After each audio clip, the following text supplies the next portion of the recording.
I walked through Target and reviewed online websites to see how consumer behavior is reflected in the real world.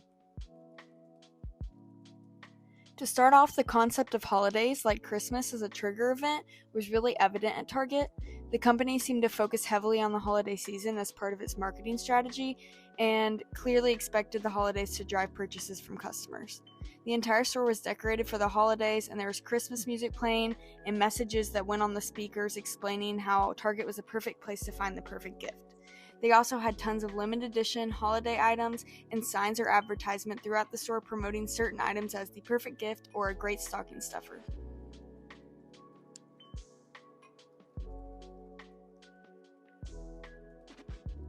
Next, the concept of trends and the way social media influences consumer behavior and purchases stood out at Target. I saw many popular TikToks highlighting trending beauty items or Target must-haves. Items like Lumi Glotion, Finery and Friends perfumes, and e.l.f. products were featured in these videos and promoted by influencers.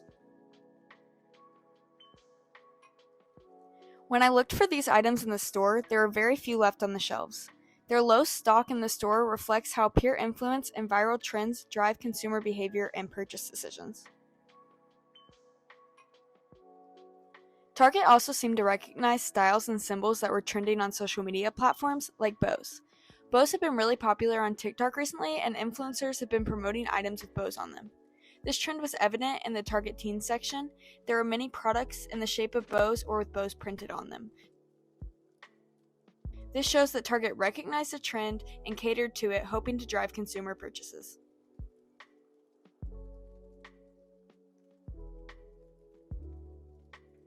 Another concept that was really evident in both Target and online shopping sites like Hollister was their leverage of promotions to push the consumer behavior concepts of FOMO, or fear of missing out, and overconsumption. These stores and online sites had so many signs and promotions aimed at encouraging people to buy more or get a product before it was gone. For example, Target had numerous signs posted throughout the store advertising deals like buy multiple items to get a discount, or buy two, get one free, or promotions to spend a certain amount and get a free gift card. These types of promotions encouraging customers to overconsume were everywhere, covering almost every aisle of the store. These promotions may make people feel like they need to buy duplicates of products or extra things they don't actually need, leading to overconsumption and potentially buyer's remorse. There were also messages posted on the online websites and signs in Target saying things like, buy now, get it before it's gone, must have, or thousands of people are currently viewing this item.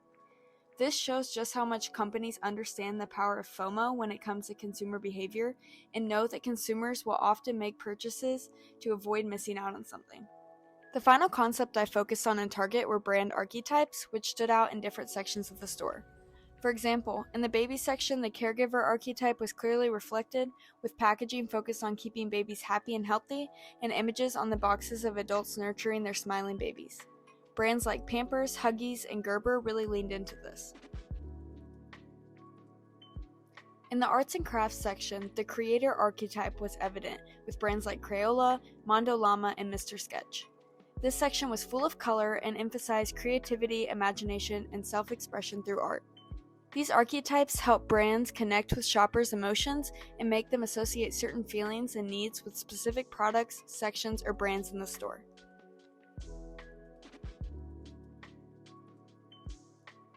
Overall, walking through Target, browsing online retail stores, and researching TikTok product trends made it clear how companies and brands use consumer behavior concepts to attract and influence buying decisions.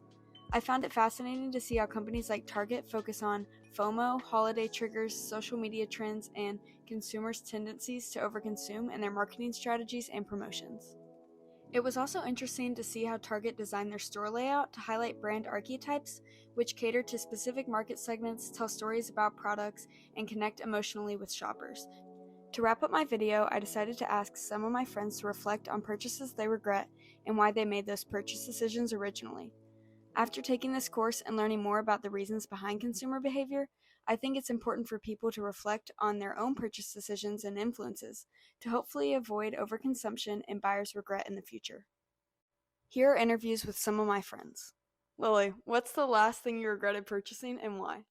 I bought this navy crew neck from Walmart because I thought it looked cute and I was influenced by a friend giving into my delusions, and I don't wear it and it's cut weird and I don't like it. My name's Katie Cotton, and one thing that I regret buying is dinner last night because I could have gone to Pease or Isaac's for free. My name's Andrew, and what I regret most last purchasing was my friend Jacob's Secret Santa present. Why? Because it cost a lot of money.